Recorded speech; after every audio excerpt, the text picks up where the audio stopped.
आप देख रहे हैं एसडीएम न्यूज़।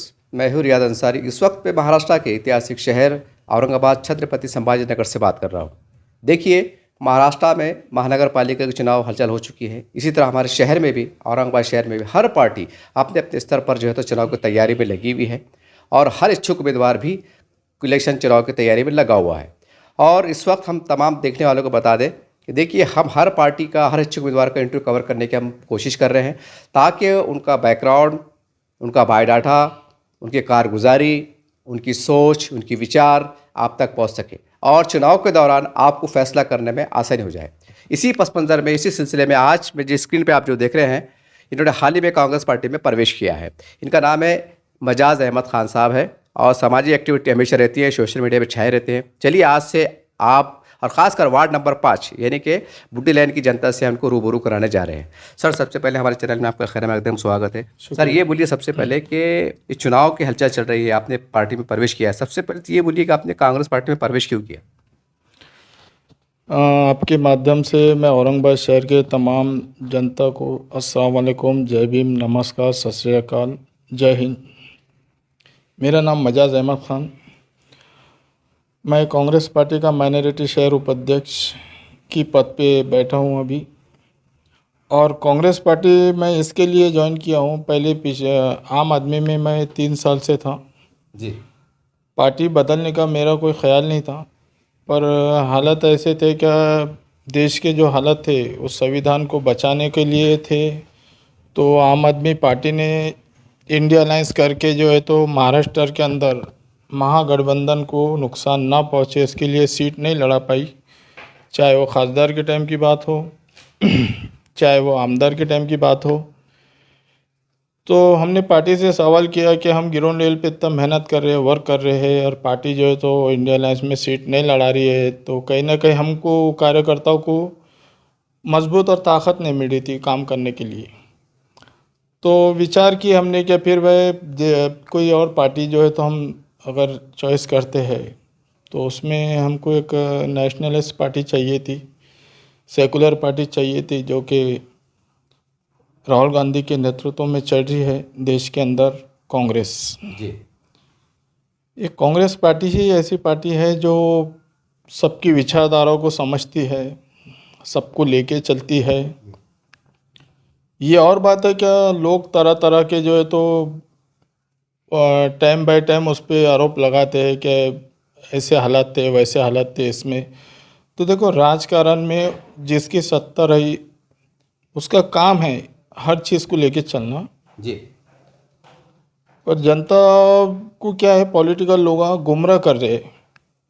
1992 की बात अलग है, 1949 की बात अलग है और आज के दौर की बात अलग है जी। इसमें पॉलिटिकल पार्टी अपनी रोटी सेकने के लिए जनता को गुमराह कर रही है। टाइम टाइम पे बता रही है कि फला टाइम ऐसा हुआ था, कुछ है तो नाम का मुद्दा उठा लेते हैं, कुछ है तो हमारे जो बादशाह गुजरे हैं औरंगजेब तो उनके मुद्दे उठा लेते हैं, जबकि राजकारण में इनका कोई काम नहीं है जी। आप मुद्दे उठाइए, काम के उठाइए। जनता को बेरोज़गारी है, नौजवानों को रोज़गार नहीं है, गरीब जनता के आंकड़े जो है तो दिन ब दिन बढ़ते जा रहे हैं, किसान आत्महत्या कर रहा है। ये सब चीज़ों पे आप ध्यान दीजिए। मौजूदा सरकार से हमारा ये निवेदन है कि आप राजकारण मज़हब के नाम पर मत करिए, इसमें कुछ हमको चेंजेस लाने की ज़रूरत है। उसी के मद्देनज़र जो है तो मैंने ये सोच रखा हूँ, अभी जैसे नगर सेवक के इलेक्शन है जी। तो मैं अपनी वार्ड के अंदर अपने वार्ड की जनता को क्या सुविधा दे सकता हूँ, हमारे वार्ड के नौजवानों के वास्ते क्या सोच सकता हूँ।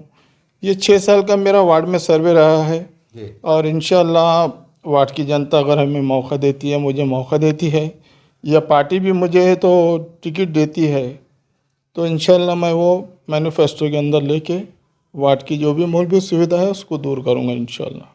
मजाज भी हम अक्सर देखते हैं कि एक आम रुझान पाया जा रहा है कि जो रूलिंग पार्टी होती है, चाहे सत्ताधारी होती है, लोग वहाँ प्रवेश करते हैं। अगर मैं औरंगाबाद शहरी की हद तक बात करूँ तो यहाँ पर शिवसेना है और भाजपा है और एमआईएम है। ये तीनों का एक अपना दबदबा है। और मुसलमानों की अगर बात करूँ तो गिरिडीह में मुसलमानों के 26 मतलब इमाम के 26 नगर सेवक, एक माजी आमदार, माजी खासदार। तो क्योंकि आप भी एक मुस्लिम हैं और चूँकि मुस्लिम महल्ले से, बहामुल इलाके से चुनाव लड़ने वाले हैं, तो आपने फिर मुस्लिम मतलब इमाम में प्रवेश क्यों नहीं किया? ये मेरा सवाल नहीं, जनता के मन में शायद ये कमेंट सही। ये बड़ा अच्छा सवाल है आपका। देखो, मुस्लिम बहु एरिया से जो है तो मुसलमान ही चुन के आ सकता है, ये आपका सवाल जायज़ है। पर पार्टी मैं एक तरफा चुन लूँ, ये वो बात नहीं रहेगी। जी क्योंकि मैं वार्ड की जनता के लिए अगर कुछ करना चाह रहा हूँ तो उसकी वार्ड की जनता को चाहिए कि उन्होंने मेरे को सपोर्ट करे। आप कैंडिडेट आपका ऐसा चुनिए जो आपके बीच का हो, आपके मूलभूत सुविधाओं को समझ सकता हो और आपकी परेशानियों को, वार्ड की परेशानियों को दूर कर सकता हूँ। देखिए बजाज साहब, एक बात ये भी सही है कि ठीक है, आपका आरोप है वो जो भी है जनता देख रही है, जनता की अदालत में सारी बातें जा रही है। सवाल ये है कि अगर औरंगाबाद के हत्या की बात करूँगा मैं, तो कहीं ना कहीं इमाम का अपना दबदबा था, कांग्रेस पार्टी का कोई ज़्यादा खास दबदबा ना था। तो आपने इतना बड़ा साहस कैसे किए ऐसे हालात में कि मैं कांग्रेस लिशाली पंजे पे चुनाव लड़ूँ? कांग्रेस पार्टी जो है तो एक नेशनलिस्ट पार्टी है। जी ठीक है, हालत के हिसाब से आज वो जो है तो अपनी कमज़ोरी है, दिख रही है लोगों को भी, और वो पार्टी खुद एक्सेप्ट कर रही है। हमारे जो ग्राउंड लेवल पे जो वर्कर जो हमारे को दिए जाते हैं, अध्यक्ष हो, महाराष्ट्र प्रदेश की तरफ से हो, अभी बहुत अच्छी लेवल पर उनके काम चालू है। हमारे शहर अध्यक्ष की बात ले लो, हमारे प्रदेश अध्यक्ष की बात ले लो, और खुसूसन पार्टी ने अभी जो है तो माइनॉरिटी डिपार्टमेंट को बहुत सा अथॉरिटी दी है। जी जो बार बार कांग्रेस पार्टी पे आरोप लगाया जाता है अपोजिशन पार्टियों का कि वो माइनॉरिटी को नज़रअंदाज करती है, माइनॉरिटी को देखती नहीं है, दरी बिछाने का, शतरंजी बिछाने का, ये बहुत सारे आरोप लगाते हैं। जी पर अभी ख़ास तौर से माइनॉरिटी डिपार्टमेंट, चाहे उसमें मुसलमान हो, या दलित हो, पिछड़ा हो, सिख हो, जैन हो, हमने अभी औरंगाबाद के अंदर, छत्रपति संभाजी नगर औरंगाबाद के अंदर पिछले 2 साल में कम से कम हमारे 2,500 से 3,000 लोगों को हमने ज्वाइन किया माइनॉरिटी की। जी और ग्राउंड लेवल पे हर कार्यकर्ता अपने अपने लेवल पे, अपने अपने प्रभाग में, वार्ड में मेहनत कर रहा है। जी और हम ये पार्टी को भरोसा दिलाएंगे कि अब माइनॉरिटी के आपके ऊपर आपने जो इतना भरोसा बिठाया है, जी तो माइनॉरिटी भी आपको ज़्यादा से ज़्यादा तक हो सका उतनी सीटें जीत के देंगी। अगर साहब, जैसा आपने अभी बातों बातों में इमाम पर निशाना साधा है, एक राजनीतिक बात ज़रूर हो सकती है, लेकिन अगर मैं बिहार की बात, हालांकि अपनी बात औरंगाबाद से चल रही है, लेकिन एक मजबूरी में वहाँ की मिसाल देखना पड़ रही है कि बिहार का ये सूरत हाल है कि वहाँ के असद साहब ने जो तो अलायंस की पेशकश की थी, लेकिन ठुकरा दिया गया। बाद में ये हालत हो गई कि इमाम 6 पार्टी पे, कांग्रेस 3 पार्टी पे, जैसा आपने कहा नेशनल पार्टी है। फिर ये सियासी करवट को, ये बदलाव कैसे देखते फिर आप? जहाँ तक आप ये बात बता रहे 6 सीटों के ऊपर डिमांड रखे थे, नहीं नहीं, हाँ हाँ, बोलिए बोलिए। आप मेरे को ये बताइए, जो सत्ताधारी पार्टी वहाँ की जो लालू यादव की थी, हाँ जो 101 सीट पे उन्होंने फेस करा इलेक्शन, जी और दूसरा कांग्रेस नेशनल जो 78 सीटों पे लड़ी, जी इनकी डिमांड आप समझिए बात को। जी एक ये महज एक तबका लेके चलते हैं सीमांचल का, जिसमें 5 से 6 सीटें वो कवर सकते हैं। जी तो ये इलेक्शन लड़ने का इनका मकसद नहीं रहता। इनका मकसद ग्राउंड लेवल पे ये रहता है कि हम खासदार के लिए जो हमको सीमांचल के वोट चाहिए, जी जी जो हिसाब से उन्होंने उनके वहाँ के प्रदेश अध्यक्ष का नाम उल्लेख किया था, अख्तरुल इमान। जी आप हैदराबाद की बात देख लीजिए, जी असद साहब 25 साल 30 साल से जो भी वो संसद है वहाँ की, जी 40 साल से शायद मेरे ख्याल से, जी जी वो 7 सीटों के ऊपर ही क्यों वहाँ पर इलेक्शन फेस करते हैं। जी वो 7 सीट ऐसी है कि वो उनका जो खासदार का मतदार क्षेत्र रहता है, जी तो ये उसको कवर करने के लिए उतनी जगह ही लड़ते हैं। और जो वहाँ पे जो भी पार्टी सत्ता में आती है, चाहे वो कांग्रेस रहो या टीआरएस रहो, बीआरएस जो भी है वहाँ की, जी इससे पहले की सरकार, तो ये उनसे गठजोड़ हो जाता है जी ताकि हमको ये इतने एरिया पे हमको फेस ना कर सके, और हम तमाम ऑल इंडिया में जाके जो है तो पब्लिक को ये बता सके, उजागर से कर सके, देखो हम यहाँ इतनी जीते, वहाँ उतनी जीते।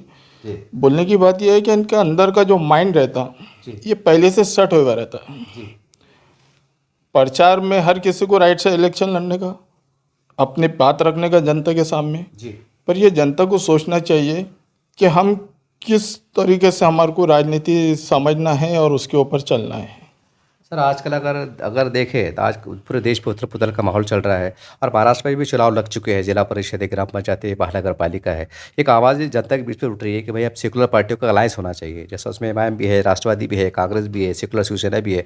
एक बतौर कार्यकर्ता के रूप में क्या आप ये सोच रखते हैं कि भाई अलायंस होना चाहिए? अब ये ऊपर की लेवल के फिर भी एक कार्यकर्ता के रूप में आपकी सोच, आपकी जाति विचार। ने भी है। महाराष्ट्र का जो अभी समीकरण है इलेक्शन के ताल्लुक से, जी तो इसमें चाहे हम महायुति की अगर बात करते हैं तो उसमें अजीत दादा, शिंदे गठ, बीजेपी, ये भी अलग अलग लड़ने की कोशिश कर रहे हैं। ये क्यों कर रहे हैं? क्योंकि उनको समीकरण बिठाना है। जी मुस्लिम बहुल एरिया से मुस्लिमों को निकालना है, दलित एरिया से दलितों को निकालना है, ओबीसी में से, ओबीसी मतलब अदर बैक कास्ट के लोग जो रहते हैं मतलब उनको निकालना है। चुन के लाना है मतलब। अच्छा अच्छा। तो इनकी युति जहाँ करना है वहाँ करेंगे, और जहाँ इनको फ़ायदा मिलता है मतलब वो हिसाब से ऊपर की लेवल पे बात करते हैं लोग। सर औरंगाबाद में आपको लगता है कि ऐसा कुछ मिलजुल के इलाज चुनाव लड़ना चाहिए औरंगाबाद के अंदर कब से कब? क्योंकि अब देखो, मैं तो अखबार में छप रहा है कि बहुत सब पार्टी के अध्यक्ष होते, जिला अध्यक्ष होते हैं, शहर अध्यक्ष होते हैं, उनको इख्तियार दिए गए, पेपर पढ़ रहे हैं कि भाई आप ज़मीनी सतह पे से जायज़ा लेके अपने फैसले ले लो। तो एक आपको लगता है कि भाई ऐसा हो जाए तो अच्छा हो जाएगा? मैं तो एक छोटा सा कार्यकर्ता हूँ कांग्रेस पार्टी का, और फिर भी एक आपके बोलने पे मैं एक बात रख देता हूँ आपके माध्यम से। मेरी गुजारिश रहेंगी पार्टी से, और वैसे भी हमारे विचार चल रहे हैं कि किसी एक पार्टी को गठबंधन में लेके हम महानगर पालिका इलेक्शन फेस करें। जी अब हो सकता है उसमें से वो किसे चुने, वो ऊपर की लेवल पे बात करेंगे। ऐसा विचार तो चल रहा है पार्टी का, किसी को गठबंधन में लेके इलेक्शन फेस करना है। सर आपको नहीं लगता है कि जब अगर हर मुसलमान, जैसे आपने कहा कि हर कोई अलग अलग लड़ रहा है, अगर अलग प्रभाग वाला है, प्रभाग में कई आबादी ऐसी है कि हमारे 30% हिंदू भाई है, कई 40% है, कई 50% है, अगर एक आम चर्चा में चल रही है कि 50 मुसलमान खड़े हो जाएंगे तो जाहिर सी बात है फ़िरका परस्त आखिर इसको लगे तो वो चुन के आ जाएंगे। नहीं, वैसा कुछ भी नहीं है। समीकरण जो है तो संतुलन ठीक है। मुस्लिम मेजॉरिटी भी अच्छी खासी हो गई, इसमें एससी कास्ट भी अच्छी खासी हो गई, तो इसमें हम अभी गणित नहीं लगा सकते कि कौन कहाँ से निकल सकता है। जी अब ये कैंडिडेट और जनता के बीच की बात रहेंगी। अगर जनता जिसे लाइक करी, समझो वो चुन के आ गया। सर प्रभाग नंबर 5 बूटी लाइन बराबर है जी। तो सर ये अभी प्रभाग बन गया है, यानी 4 वार्ड इसमें आ गए हैं। तो 4 वार्ड के अंदर आप जब चुनाव लड़ने मैदान में उतरेंगे तो आपको कितना आसान जाएगा, कितना मुश्किल जाएगा? पिछले 6 साल से जो है तो मैं इससे पहले भी मीडिया में बोल चुका हूँ कि वार्ड का जो सर्वे किया मैं, और अल्हम्दुलिल्लाह जो वर्क वार्ड में मैंने किया, भड़कल गेट, बुड्डी लाइन, जूना बाज़ार, पोस्ट ऑफिस, तो यहाँ से इंशाल्लाह पूरी ताकत से हम जनता के बीच में, मतलब हमको विज़न है। जी अब हम पहले कैंडिडेट फेस कर रहे इलेक्शन, और अल्हम्दुलिल्लाह जनता की नज़रों में जो हमारा कैरेक्टर है वो एक साफ़ सुथरी छवि का है। हम जनता से रिक्वायरमेंट करेंगे कि आप जब भी हम कैंपेनिंग को जाएंगे, तो अभी तक तो हर किसी को आपने चांस दिया है जनता ने वार्ड के अंदर हमारे। जी पहली बार हम फेस कर रहे इलेक्शन, तो सोचेंगे ये वार्ड की जनता हमारे लिए कुछ। सर लेकिन ये ग्रिल बेल्ट में अगर पिछले साबिक़ा की बात करें तो कहीं ना कहीं ये माजी कह सकते जैसा भी है, लेकिन ये एमआईएम का गढ़ रहा है। तो कितनी बड़ी चुनौती मानते हैं आप? चुनौती मानते हैं या चुनौती देने में कामयाब हो जाएंगे? देखो, चुनौती मानना और कामयाब हो जाना दो अलग अलग फेस की वह है मेरी नज़र में। जी वार्ड की जनता ने मौका दी, जी जिसको आज मैं एमआईएम का आपने जिक्र किया है, एमआईएम का ही नगर सेवक वार्ड में था जी पिछले 5 साल में, जी और वो जनता ने बाखूबी उसको देखा भी है कि किस तरह से वार्ड का विकास हुआ, काम हुआ या नहीं हुआ, और किस तरह से माजी नगर सेवक को जनता के सामने जो है तो उनका प्रदर्शन का मुजाहरा करना पड़ा। बहुत सारी जगह से तो मैं समझता हूँ कि वो नगर सेवक को कुछ महल्ले के लोगों ने हकाल पट्टी भी किए थे। जी तो ये काम है वार्ड की जनता का। अगर काम नहीं दोगे तो आपको जनता का विरोध फेस करना पड़ेगा। आप जनता को सुविधा दो, मूलभूत सुविधा दो, जो भी उनकी वार्ड की मसले है वो हल करो, ताकि तुमको लोगों के सामने दोबारा ऐसा शर्मिंदा ना होना पड़े। आज वो जो भी कैंडिडेट अगर वो पार्टी से जाता है वार्ड के अंदर तो क्या मुद्दा रखेगा जनता के सामने, क्योंकि जनता ने तो उससे 5 साल पहले मौका दे चुकी और अब आप वही भरोसा लेके मतलब आप ये जनता बताना चाह रहे हैं आपको विकास से काम नहीं हुआ, आपका ये आरोप है। वो काम जो भी करे होंगे मैं वो वार्ड की जनता ने देखी है, जी पर जो हिसाब से उनको वार्ड में फेस करना पड़ा उनके कैंडिडेट को जनता के सामने, जी तो वो उनका मसला है। क्योंकि आप जनता का आरोप है कि वो हमारे 5 साल में कभी आए नहीं, कभी देखे नहीं, कभी करे नहीं। जी और मैं ये इलेक्शन फेस कर रहा हूँ एक ऐसे वार्ड से कर रहा हूँ जाके जनता ने 5 साल पहले उनको मौका दे चुके थे। जी और मैं आज उम्मीद के साथ आपको कह रहा हूँ इंशाल्लाह वहाँ से हम चुन के आ रहे हैं। सर बता सकते हैं, आखिरी सवाल है मेरा कि मान लीजिए अगर आप चुनाव में जाते हैं तो आप ऐसे दो पांच काम ऐसे कौन से बड़े हैं जो आप करने का इरादा रखते हैं? आपके वार्ड के अंदर सर प्रभाग के अंदर जो जो तकालीफ है। प्रभाग के अंदर देखो अभी हमारे पास में नगर पालिका की जो ज़मीनें खाली पड़ी है, जो उसमें कचरे का ढिगार बन गया है, जी जो गंजट्टों का अड्डा बन गया है, जी तो हम वो ऐसे वार्ड पे जो जो वेस्टेड जगह पड़ी हुई है उसमें इंशाल्लाह हमारे को जो तो जनता अगर मौका देती है तो हमने सोचा है कि मोहल्ला क्लिनिक के नाम से हम वहाँ पर एक हॉस्पिटल मुहैया कराएंगे। जी दूसरी बात जो है तो हमारे वार्ड में अभी मुस्लिम मेजॉरिटी के हिसाब से देखा जाए वार्ड के तो शादी खाना हॉल नहीं है, जी तो वो शादी खाना हॉल भी हमको इंशाल्लाह बनाने का मुहैया कराएंगे, बना के देने का जी जनता को वार्ड के। और तीसरा ये है कि जो हमारे सीनियर सिटीज़न है वार्ड के जी उनके लिए जो है तो बिलेट्स बीपी बहुत सारी मसले मसाइल रहते हैं दवाखानों के, तो उनके लिए एक ओपन स्पेस जिम मुहैया कराएंगे इंशाल्लाह वार्ड के अंदर। सर क्या आपको यकीन है कि पार्टी आप पे दाव खेलेगी, यानी आपको टिकट देंगे और आपको चुनाव मैदान में उतारेंगी? मुझे तो बातचीत होगी आपकी क्या, ऐसा नहीं, कुछ चल रहा है कोशिश है? हमारे प्रदेश अध्यक्ष राष्ट्रीय नेता इमरान प्रतापगढ़ी साहब जी जो पूरे माइनॉरिटी डिपार्टमेंट के इंचार्ज है, जी हमारे महाराष्ट्र के लिए उन्होंने एक इंचार्ज भेजा है बजात मिर्ज़ा साहब बोल के। जी जी उनसे हमारी चर्चा हुई थी और उन्होंने हमें आश्वासन दिया कि हम माइनॉरिटी के जो है तो पूरी जोर लगा देंगे। जी देखते हैं पार्टी अगर उसके ऊपर है। यानी कि आपको उम्मीद है पार्टी आप पे टिकट देगी आपको? पूरी पूरी उम्मीद है कि टिकट माइनॉरिटी के हिसाब से मिलना चाहिए। अब चूँकि महानगर पालिका के प्रभाग के इलेक्शन होने जा रहे हैं तो आप प्रभाग आखिरी में प्रभाग की जनता के नाम कोई पैगाम आपकी तरफ से? मैं वार्ड की जनता से बस इतने कहना चाहता हूँ कि अब तक के जो प्यार और मोहब्बत आप लोगों से मिला है इंशाल्लाह इसको बरकरार रखिए।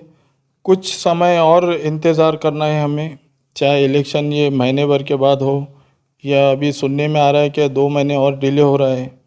खैर चाहे इलेक्शन जब भी हो, लड़ना तो हमारे को पूरी ताकत से और हम उसमें सक्षम है अल्हम्दुलिल्लाह। और वो पार्टी भी विचार करेंगे हमें टिकट देने के लिए। और वार्ड की जनता से मैं ये कहना चाहता हूँ कि आप आपके वार्ड में अच्छा कैंडिडेट चुनिए, साफ़ सुथरी छवि का चुनिए। और ये आपका 5 साल जो आपके वार्ड में कैंडिडेट चुन के आके गुजारने वाला है उसको ध्यान में रखते हुए आप ये कदम उठाइए। तो ये थे वार्ड नंबर 5 बुड्डी लैन के इच्छुक उम्मीदवार कांग्रेस पार्टी से मजाज अहमद खान साहब, जिससे हमारी एक विशेष मुलाकात हुई।